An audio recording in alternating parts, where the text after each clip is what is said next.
तस्य भगवतो अरहतो सम्मा सम्बुद्धस्स।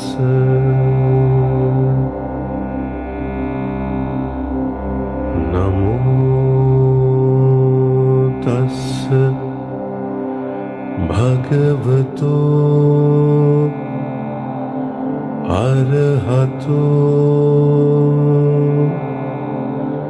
सम्मा सम्बुद्धस्स।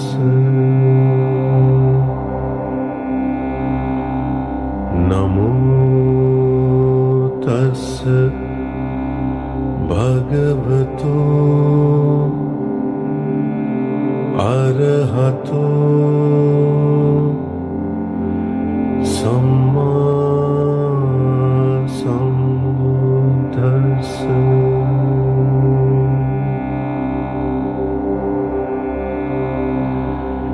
एवं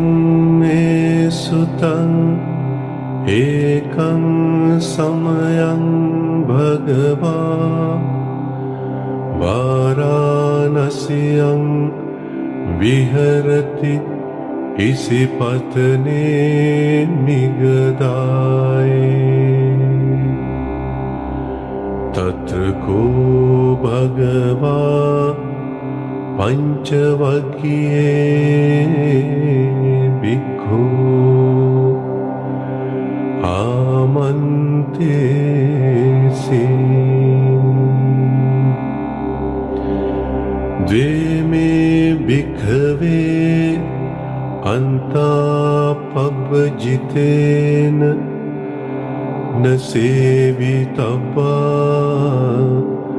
योचायं कामेषु कामसु कल्लिकानुयोगो।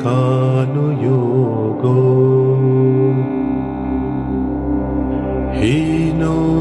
गम्मो पोतुज्जनिको अनरियो अनत्थ संहितो। योचायं अत्थ किल मतानुयोगो। दुःखो अनरियो अनत्थ संहितो। एते ते भिक्खवे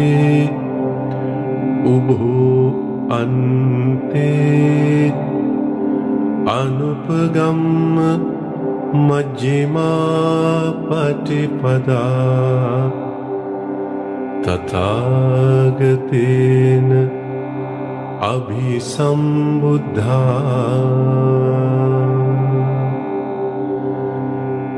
चक्षुकर्णी ज्ञानकर्णी उपसमाय अभिज्ञाय सम्बोधाय निब्बानाय संवत्ति।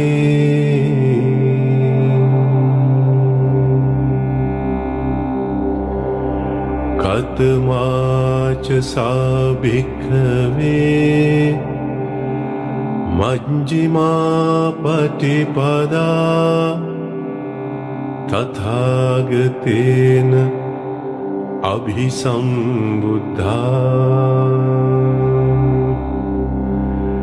चक्षुकर्णी ज्ञानकर्णी उपसमाय अभिज्ञाय सम्बोधाय निब्बानाय संवत्ति।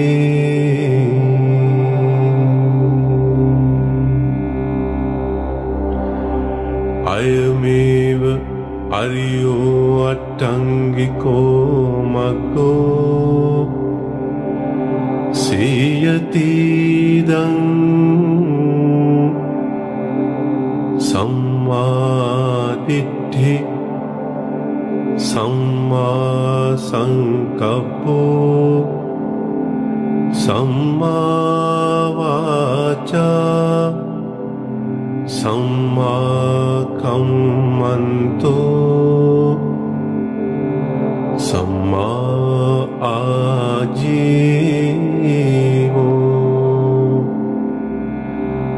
सम्मा वायामो सम्मा सति सम्मा समाधि अयं कोसा भिक्खवे मज्जिमा पटिपदा तथागतेन अभिसंबुद्धा चक्षुकर्णी ज्ञानकर्णी उपसमाय अभिज्ञाय संबोधाय निब्बानाय संवत्ति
इदं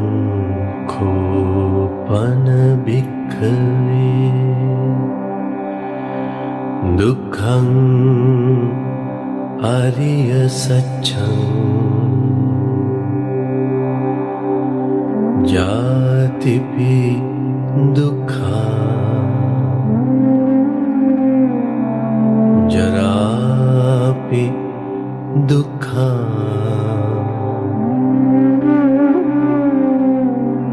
व्याधिपि दुःखो मरणंपि दुःखम्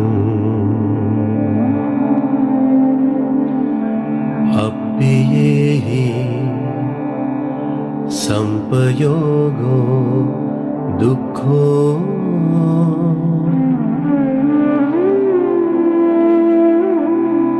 पियेहि विपयोगो दुःखो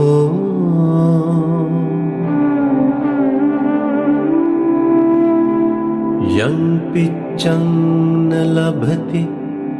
तंपि दुःखं संकित्तेन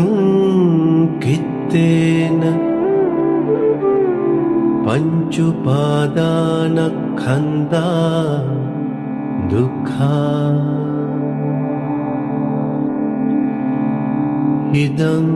कोपन भिक्खवे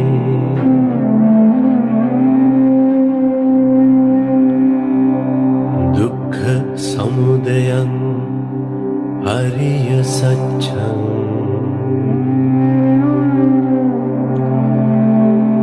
यायं तन्हा पूनो भविका नन्दिराग सहगता तत् यत्र तत्राभिनन्दिनी सीयतीदं कामतन्हा भवतन्हा विभवतन्हा इदं कोपन भिक्खवे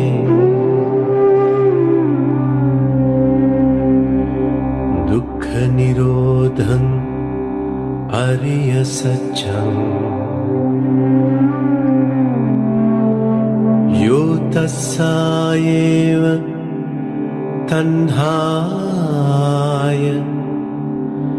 अशेष विराग निरोधो जागो पटिनिस्सको मुक्ति अनालयो इदं कोपन भिक्खवे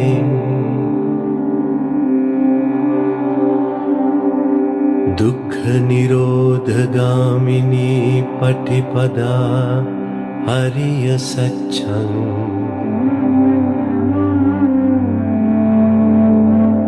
अयमेव अरियो अट्ठङ्गिको मग्गो सेयतीदं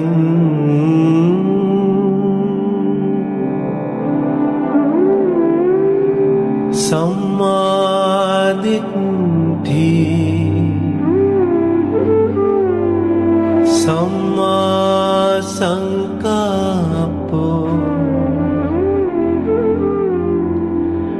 सम्मा वाचा सम्मा कम्मन्तो सम्मा आजीवो सम्मा वायामो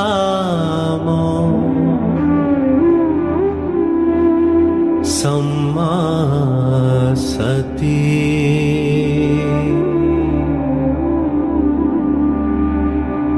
सम्मा समाधि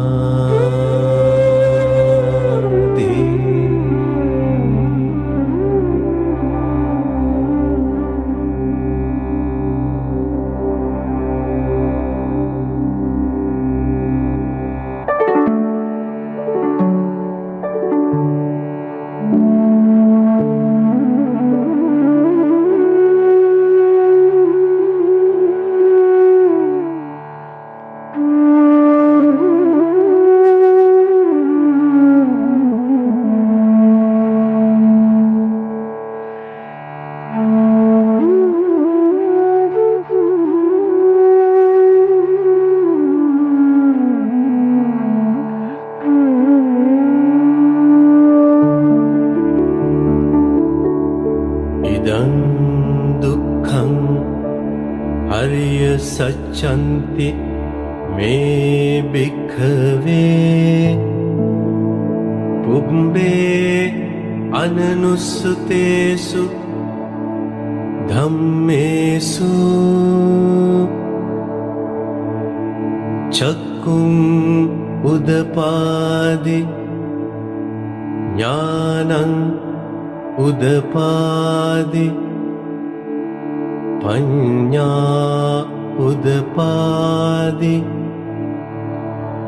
विद्या उदपादि आलोको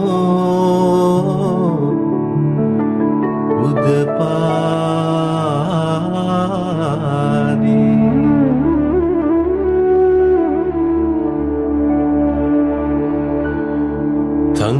तंकोपनिदं दुःखं अरिय सत्यं परिज्ञेयन्ति मे भिक्खवे පුබ්බේ අනනුස්සුතේසු ධම්මේසු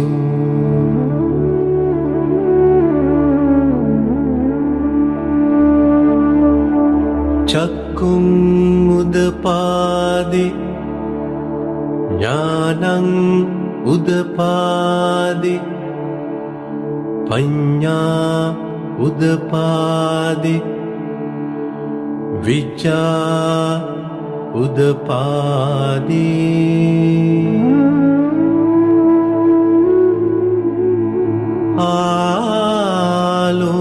ආලෝකෝ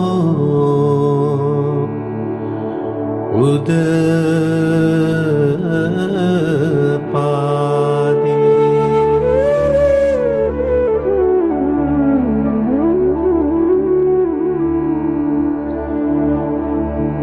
තංකෝපනිදං දුක්ඛං අරිය සත්‍යං පරිඤ්ඤාතන්ති මේ භික්ඛවේ පුබ්බේ අනනුස්සුතේසු ධම්මේසු චක්කුං උදපාදි ඥානං උදපාදි පඤ්ඤා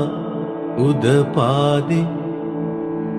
විචා උදපාදි ආලෝකෝ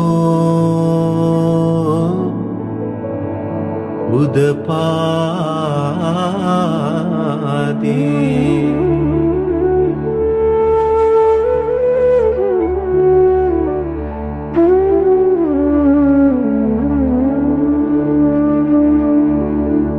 ඉදං දුක්ඛ සමුදයං අරිය සත්‍යන්ති මේ භික්ඛවේ පුබ්බේ අනනුස්සුතේසු ධම්මේසු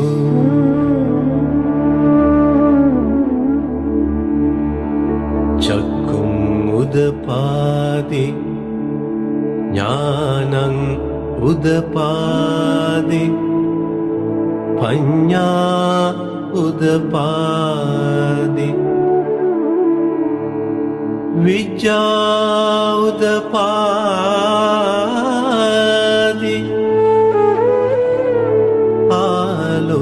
ආලෝකෝ උදපාදි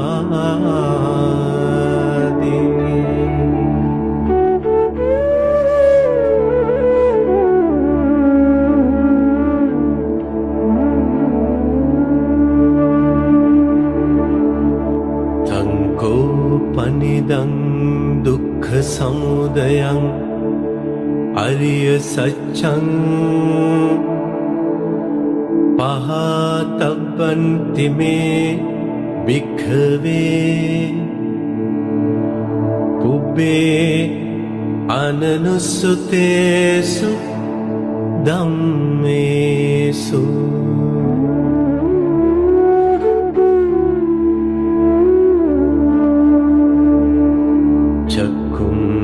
උදපාදි ඥානං උදපාදි පඤ්ඤා උදපාදි විචා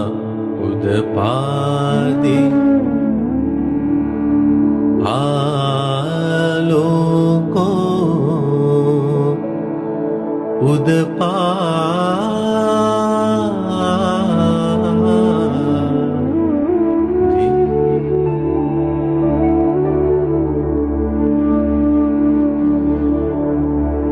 තංකෝපනිදං දුක්ඛ සමුදයං අරිය සත්‍යං පහීනන්ති මේ භික්ඛවේ පුබ්බේ අනනුස්සුතේසු ධම්මේසු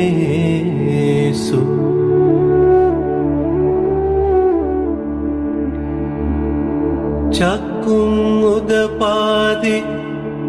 ඥානං උදපාදි පඤ්ඤා උදපාදි විචා උදපාදි ආලෝකෝ උදපාදි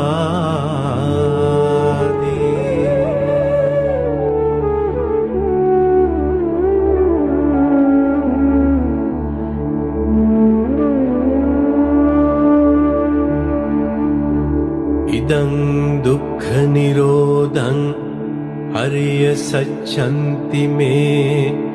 භික්ඛවේ පුබ්බේ අනනුස්සුතේසු ධම්මේසු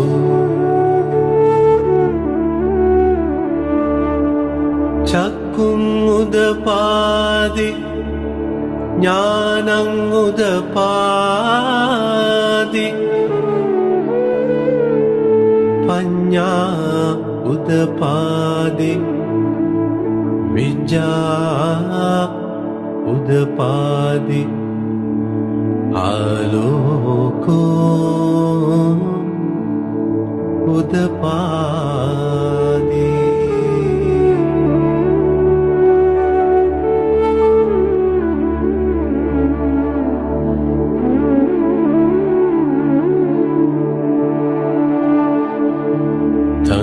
තංකෝපනිදං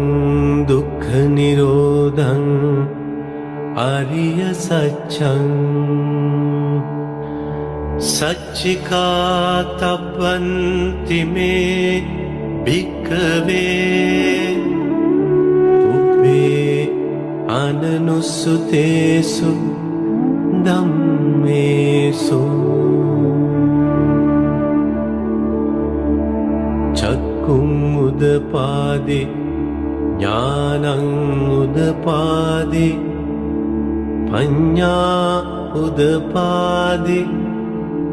විචා උදපාදි ආලෝකෝ උදපාදි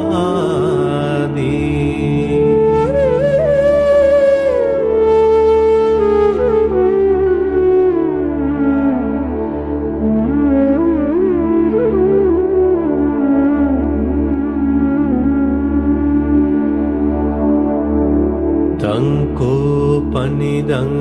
දුක්ඛ නිරෝධං ආරිය සත්‍යං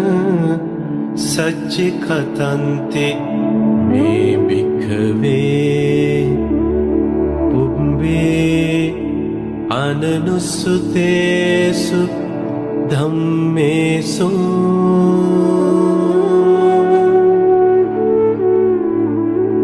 චක්කුං උදපාදි ඥානං උදපාදි පඤ්ඤා උදපාදි විචා උදපාදි ආලෝකෝ උදපාදි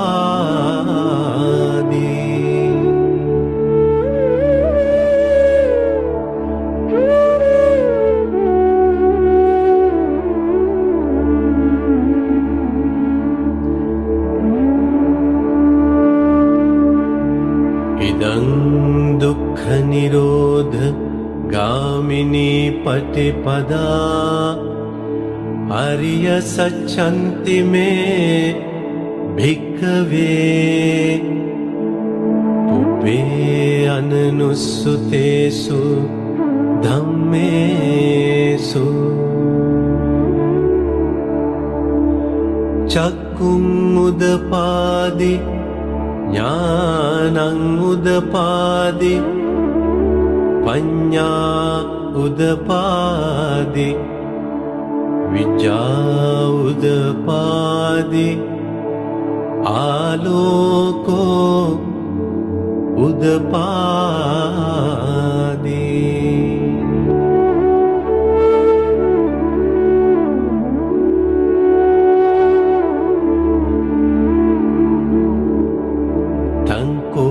පනිදං දුක්ඛ නිරෝධගාමිනී පටිපදා අරිය සත්‍යං භාවේ තබ්බන්ති මේ භික්ඛවේ පුබ්බේ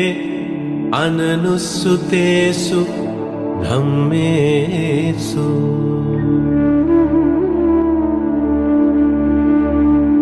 චක්ඛුං උදපාදි ඥානං උදපාදි පඤ්ඤා උදපාදි විචා උදපාදි ආලෝකෝ උදපාදි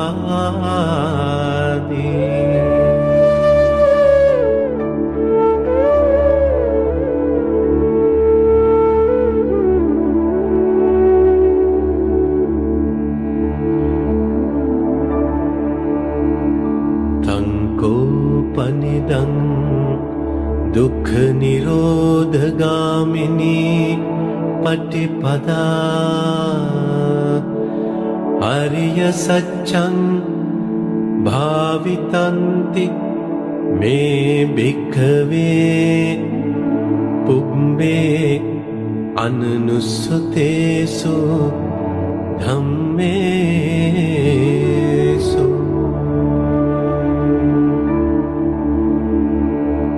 චක්ඛුං උදපාදි ඥානං උදපාදි පඤ්ඤා උදපාදි විචා උදපාදි ආලෝකෝ උදපාදි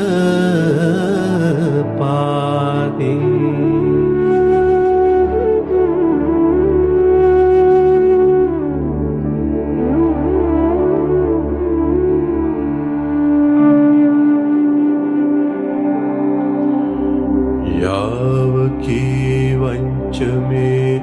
භික්ඛවේ ඉමේසු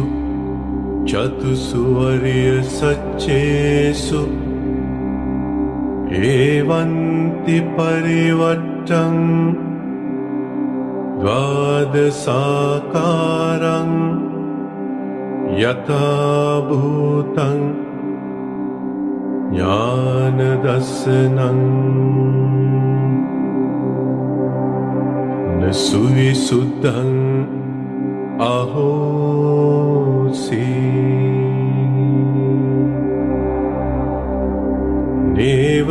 නේවතාවාහං භික්ඛවේ සදේවකේ ලෝකේ සමාරකේ සබ්‍රහ්මකේ සත්සමනක් බ්‍රාහ්මනියා පජාය සදේව මනුසාය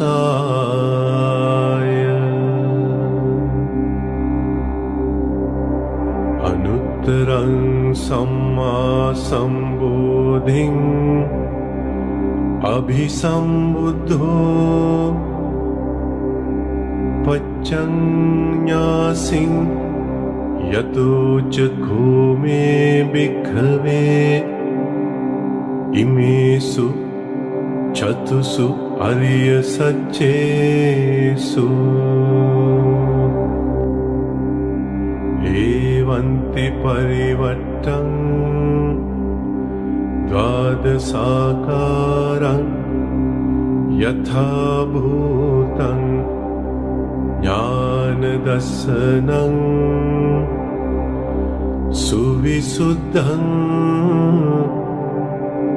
අහෝසි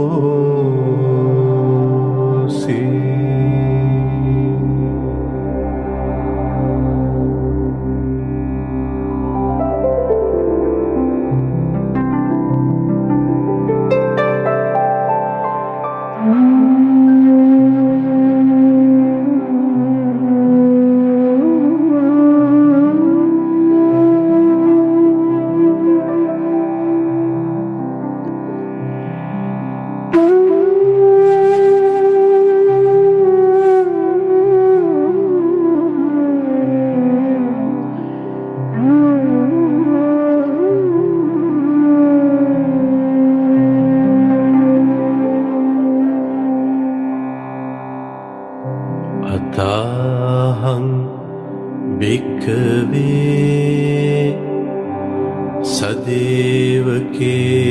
लोके समारके सब्रह्म के सत्समनः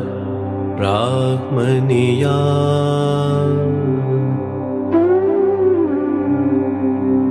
पजाय सदैव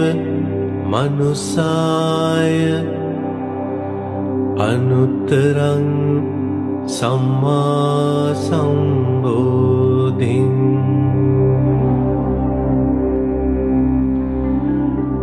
अभिसंबुद्धो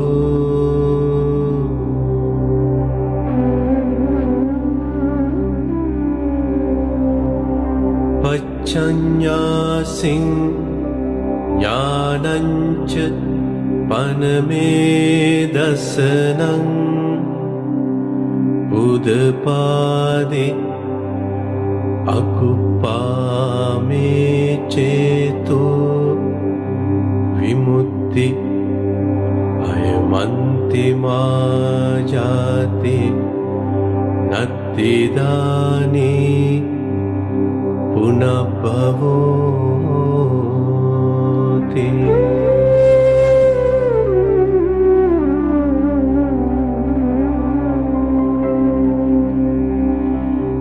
इदमवोच भगवा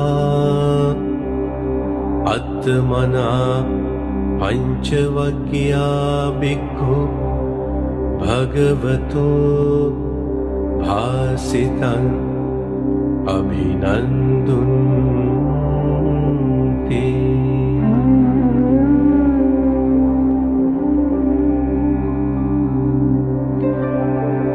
इमस्मिञ्च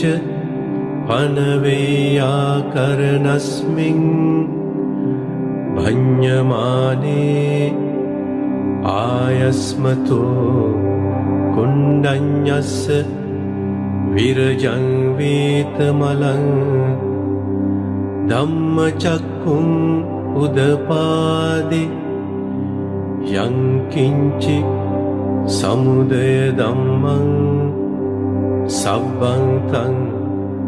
निरोध धम्मन्ति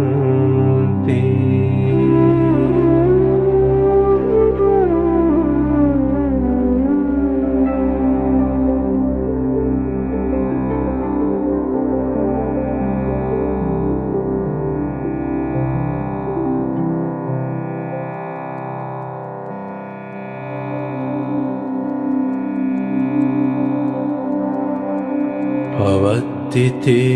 च पन भगवता धम्मचक्रे भूमा देवा सद्मनुस्सावेषु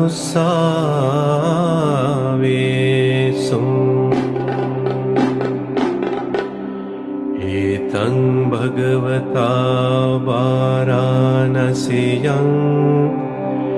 इसिपत्ने मिगदाये अनुत्तरं धम्मचक्रं पवत्तितं अपतिवत्यं समनेन वा ब्राह्मणेन वा देवेन वा मारेण वा ब्रह्मणा वा केनचिवा लोकस्मिन्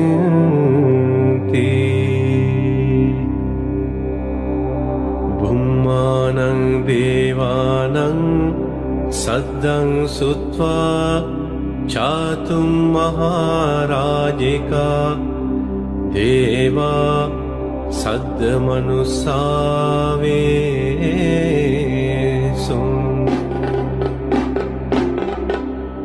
एतं भगवता वाराणस्यां इसिपत्ने मिगदाये अनुत्तरं धम्मचक्रं पवत्तितं अपतिवत्यं समनेन वा ब्राह्मणेन वा देवेन वा मानेन वा ब्रह्मणा वा केनचिवा लोकस्मिन्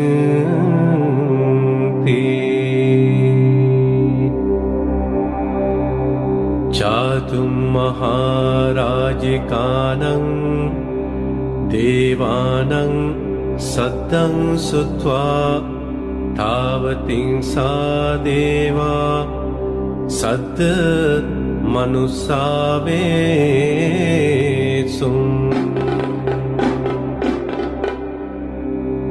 एतं भगवता वाराणस्यां इसिपत्ने मिगदाये अनुत्तरं धम्मचक्रं पवत्तितं अपतिवत्यं समनेन वा ब्राह्मणेन वा देवेन वा मारेण वा ब्रह्मणा वा केनचिवा लोकस्मिन्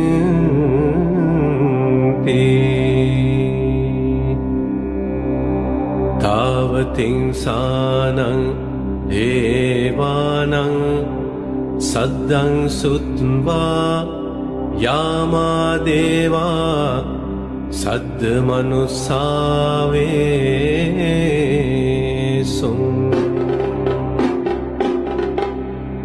एतं भगवता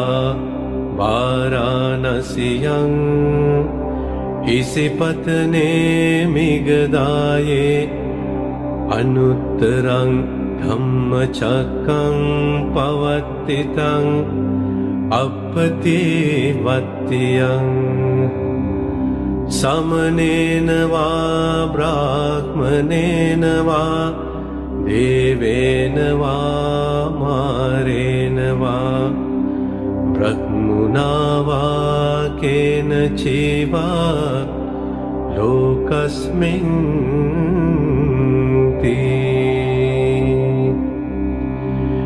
यामानं देवानं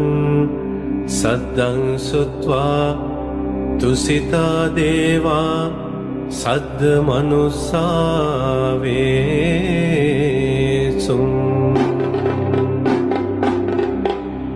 एतं भगवता वाराणस्यां इसिपत्ने मिगदाये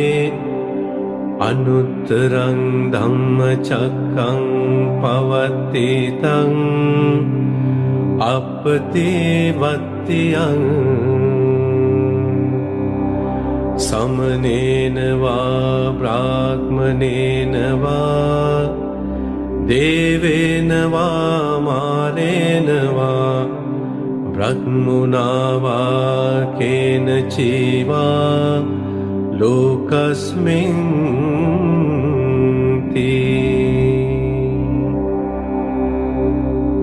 तुसितानं देवानं सद्दं सुत्वा निम्मानरति देवा सद् मनुस्सावेसुम्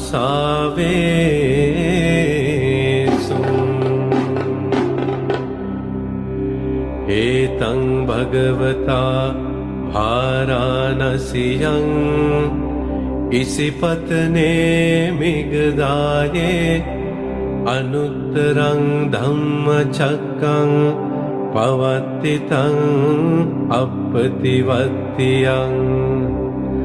समनेन वा ब्राह्मणेन वा देवेन वा मारेण वा ब्रह्मणा वा केनचिवा लोकस्मिन् निम्मानरतीनं देवानं सद्दं सुत्वा परनिम्मितवसवत्तिनो देवा सद्मनुस्सावेसुम्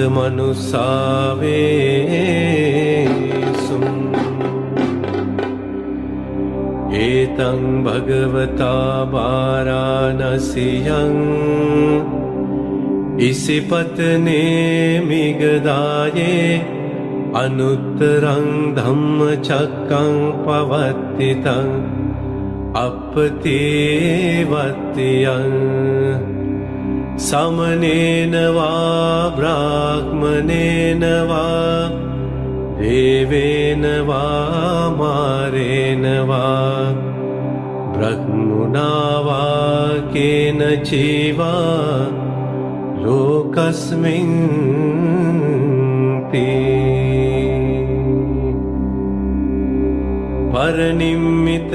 परनिम्मितवसवत्तेनं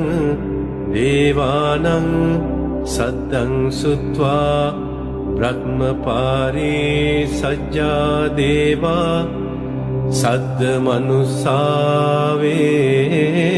सद्मनुसावेसुम् एतं भगवता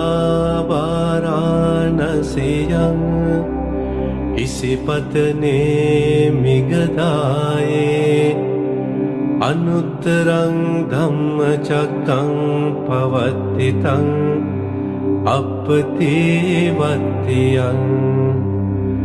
समनेन वा ब्राह्मणेन वा देवेन वा मारेण वा ब्रह्मणा वा केनचिवा लोकस्मिन् ते ब्रह्मपारे सज्जानं देवानं सद्दं श्रुत्वा ब्रह्मपुरोहिता देवा सद्मनुसावेसुम् एतं भगवता वाराणस्यां इसिपत्ने मिगदाये अनुत्तरं धम्मचक्रं पवत्तितं अपतिवत्यं समनेन वा ब्राह्मणेन वा देवेन वा मारेण वा ब्रह्मणा वा केनचिवा लोकस्मिन् ते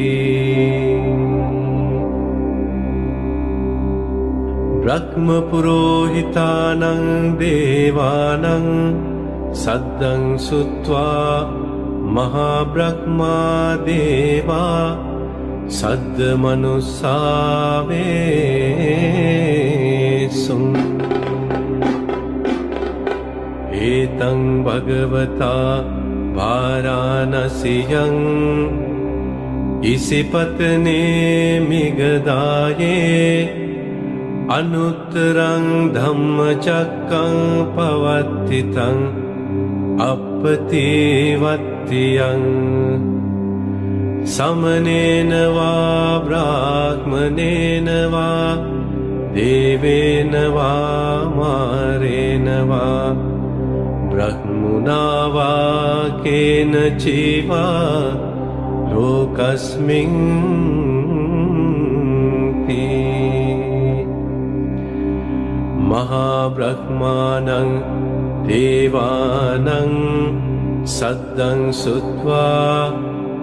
परित्ताभा देवा सद्मनुसावेसुम्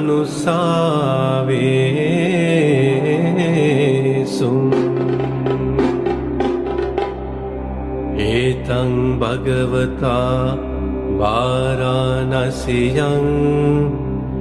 इसिपत्ने मिगदाये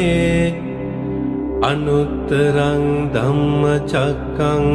पवत्तितं अपतिवत्यं समनेन वा ब्राह्मणेन वा देवेन वा मारेण वा ब्रह्मणा वा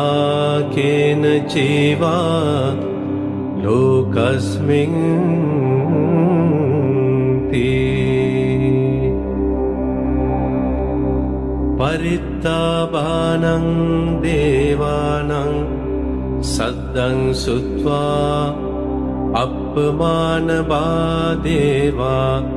सद्मनुस्सावेषु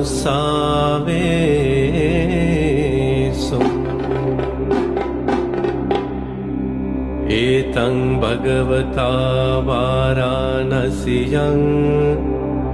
इसिपत्ने मिगदाये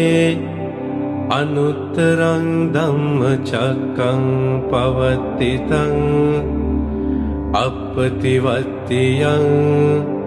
समनेन वा ब्राह्मणेन वा देवेन वा मारेण वा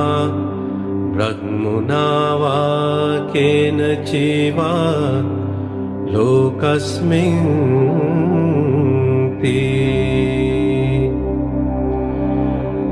अपमानभानं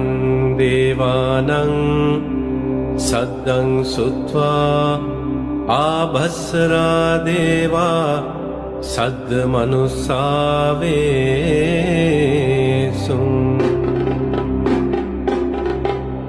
एतं भगवता वाराणस्यां इसिपत्ने मिगदाये अनुत्तरं धम्मचक्रं पवतितं अपतिवत्यं समनेन वा ब्राह्मणेन वा देवेन वा मारेण वा ब्रह्मणा वा केनचिवा लोकस्मिन्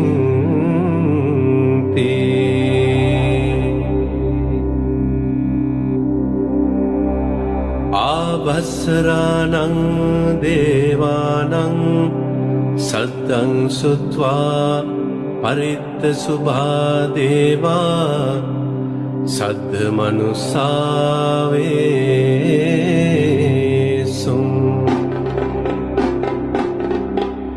एतं भगवता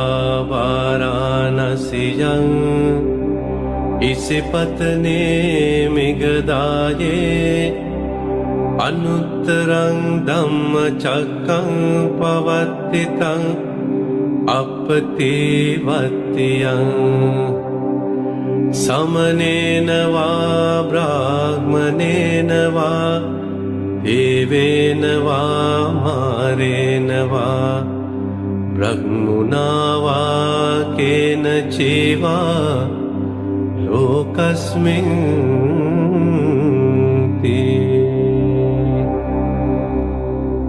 परित्तशुभानं देवानां सद्दं सुत्वा अपमानशुभादेवा सद्मनुस्सावेषु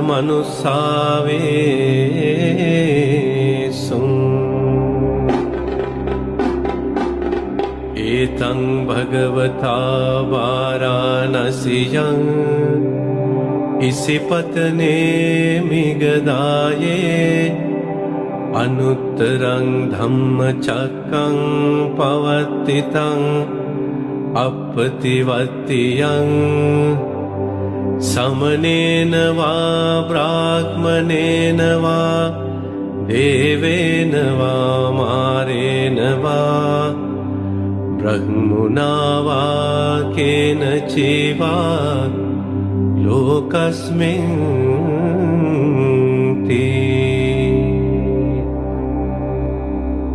अपमानशुभानं देवानां सद्दं सुत्वा शुभखिन्नका देवा सद्मनुस्सावेषु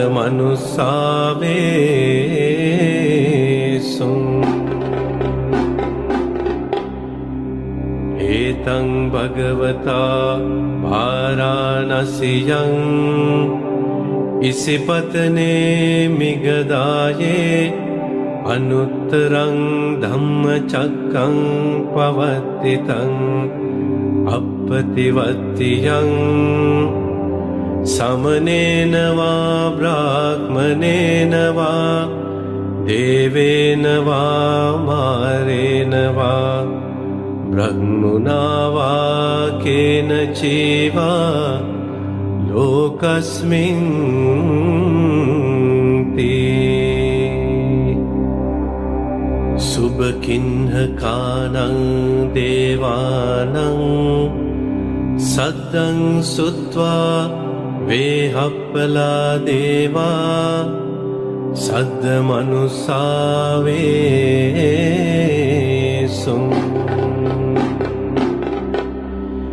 एतं भगवता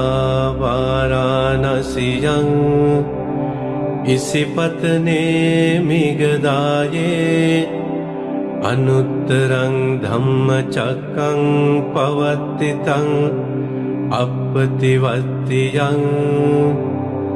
समनेन वा ब्राह्मणेन वा देवेन वा मारेण वा ब्रह्मणा वा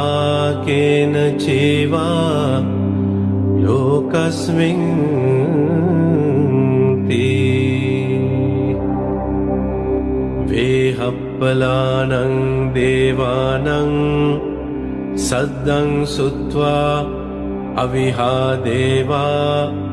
सद्दमनुसावे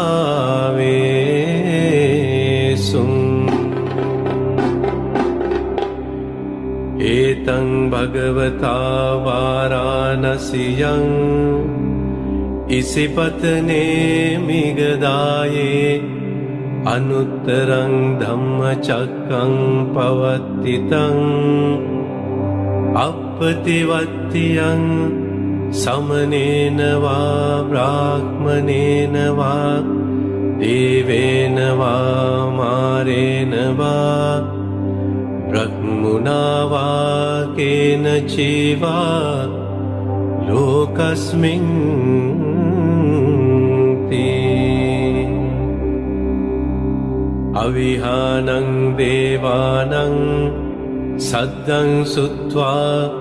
अतप्पा देवा सद्दमनुसावे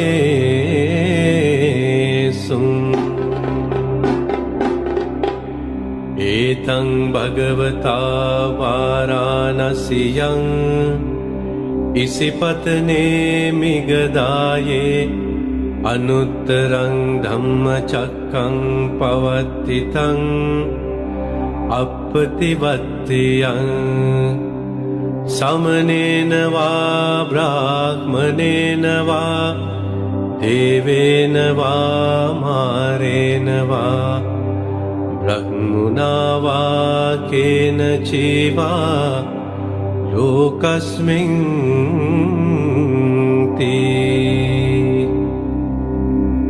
अतप्पानं देवानं सद्दं सुत्वा सुदस्सा देवा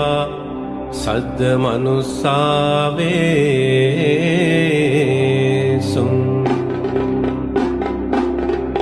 एतं भगवता वाराणस्यां इसिपत्ने मिगदाये अनुत्तरं धम्मचक्रं पवत्तितं अपतिवत्तियं समनेन वा ब्राह्मणेन वा देवेन वा मारेण वा ब्रह्मणा वा केनचिवा लोकस्मिन् ते सुदस्सानं देवानं सद्दं सुत्वा सुदस्सी देवा सद्दमनुसावे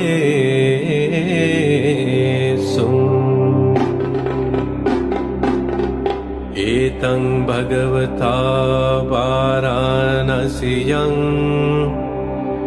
इसिपत्ने मिगदाये अनुत्तरं धम्मचक्रं पवत्तितं अपतिवत्तियं समनेन वा ब्राह्मणेन वा देवेन वा मारेण वा ब्रह्मणा वा केनचिवा लोकस्मिन् ते सुदस्सेनं देवानं सद्दं सुत्वा अकनिष्ठका देवा सद्दमनुसावेसु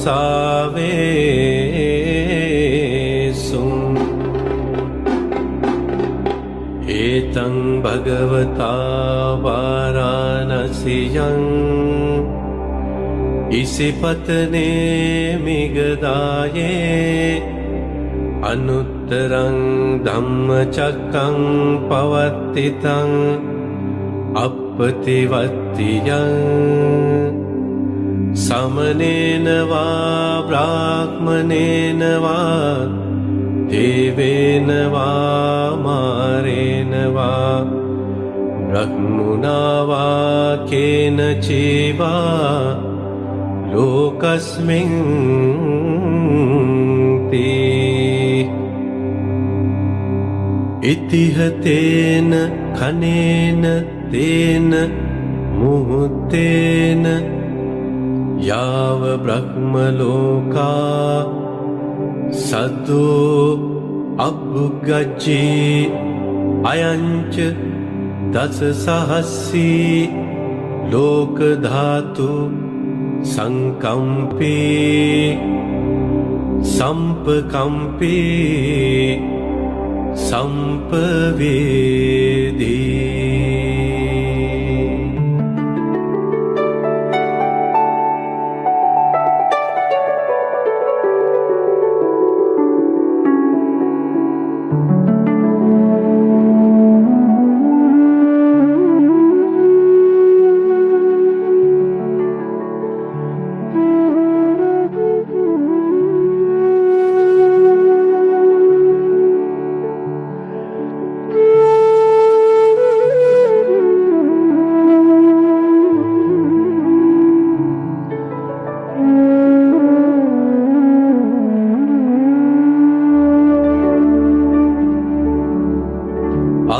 अपमानोच उलारो ओभासो लोके पातुर्होसि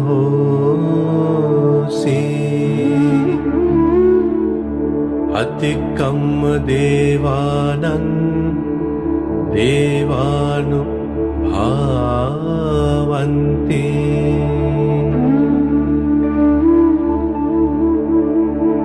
अतको भगवा उदानं उदानेसि अन्यासिवत भो कुण्डन्यो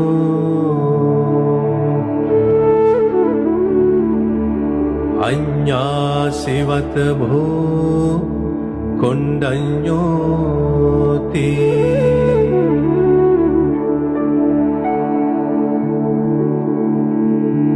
इति हिदं आयस्मतो कुण्डन्यस्य अन्या कुण्डन्यो त्वेव नाम अहो